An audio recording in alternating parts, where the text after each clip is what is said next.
Racial disparity continues to plague Florida's prison system. In fact, it's gotten worse. We looked at the data and found black inmates outnumber every other race, despite being a minority group in the state. The divide only widening in recent years, but those working to restore balance tell state capitol reporter Forrest Saunders this may be the year to make it happen.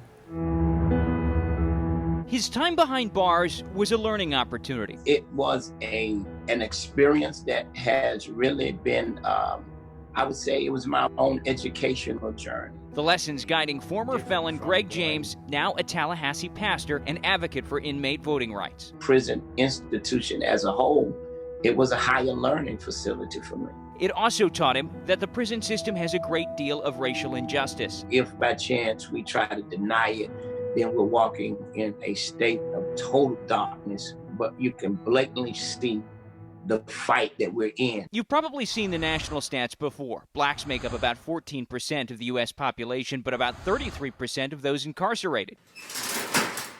Did you know in Florida, the disparity is wider? The latest state corrections data showing about 47% of Florida's inmates are black, despite making up only 17% of our population. Blacks even surpassing the 40% of white inmates, though Florida is predominantly white. Unfortunately, that's the way it has been for many years. State Representative Diane Hart says she's been working for years to tackle the problem with help of lawmakers on both sides of the aisle. A key is amending Florida's sentencing laws. It is a known fact that Black and brown people get far larger, longer sentences than anyone else. And that's why you see the huge disparity. And add to that, research showing black offenders are more likely to get arrested in the first place. Just last year, Florida state criminologists reported finding the odds of prosecution were on average 3% greater for black offenders compared to white offenders, despite having worked together to commit a crime. It's the same offense, it's the same victims happening at the same time in the same place. Right, so none of those things can be used to explain any difference that you find. Hart has pushed several laws she hopes will correct the disparities. One of them from last session would have cut the length of time nonviolent offenders need to serve from 85 to 65% of their sentence. Tough on crime Republicans stopped the bill, siding with law enforcement worried early release was too dangerous. I don't see how putting more of these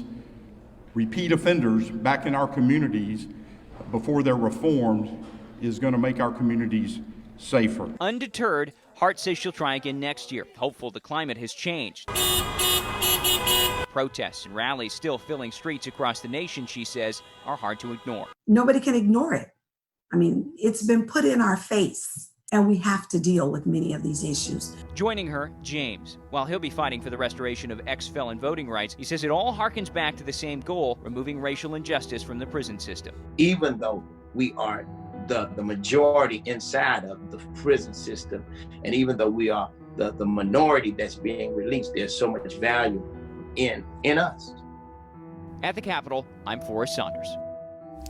Tonight, our Florida investigative reporter takes a look at the racial diversity within law enforcement agencies around our state. And what Katie LaGrone found is, despite years of talking about change, black officers remain a minority on the streets. Tonight, she speaks to two police chiefs who have faced their own color barriers to learn why. In the predominantly white and male world of law enforcement, years of battling for change is slowly starting to shift as leadership in law enforcement finally brings some color to the table.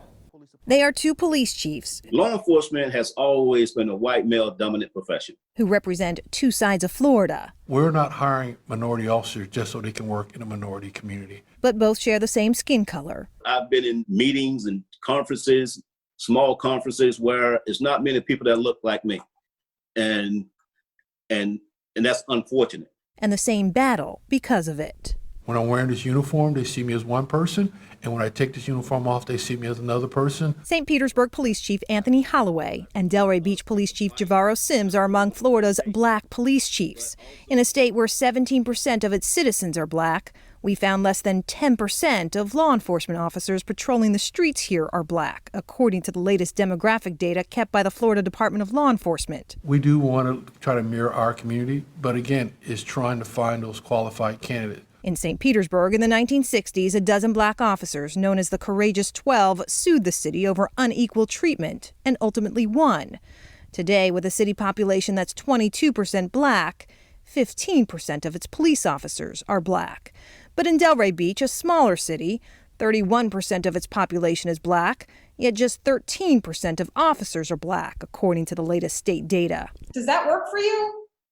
No, it doesn't work for me. We looked at a dozen Florida law enforcement departments with at least 100 white officers and found around the state the percentage of black officers can be 2 or 3 times lower than the percentage of black citizens they serve. These chiefs explain why. The way things that are going on right now, it's hard to find an African-American officer who wants to be a police officer. I think a lot of African Americans specifically shy away from law enforcement because of the stigma between law enforcement and the African American community or the minority community in general. So you have to find a way to break down some of those barriers. Which for them means recruiting as early as high school, at black colleges, job fairs, ads in minority magazines, and attending community events in minority neighborhoods. Chief Sims says since he became chief last year, more than 70% of his new officer hires are minorities, 9 black. Yeah, it's definitely a personal goal. A goal both recognize will be a challenge to reach, as long as incidents including Michael Brown and George Floyd continue to happen. That African-American or that minority we hire, he or she really has to have thick skin. I'm Katie LaGrone reporting. It's a hard talk, a sad talk. He's driving now. We talk about, literally rehearse what to do if he's ever pulled over. And it's been happening for generations. How black parents are helping their children express their feelings and thoughts during this time of unrest.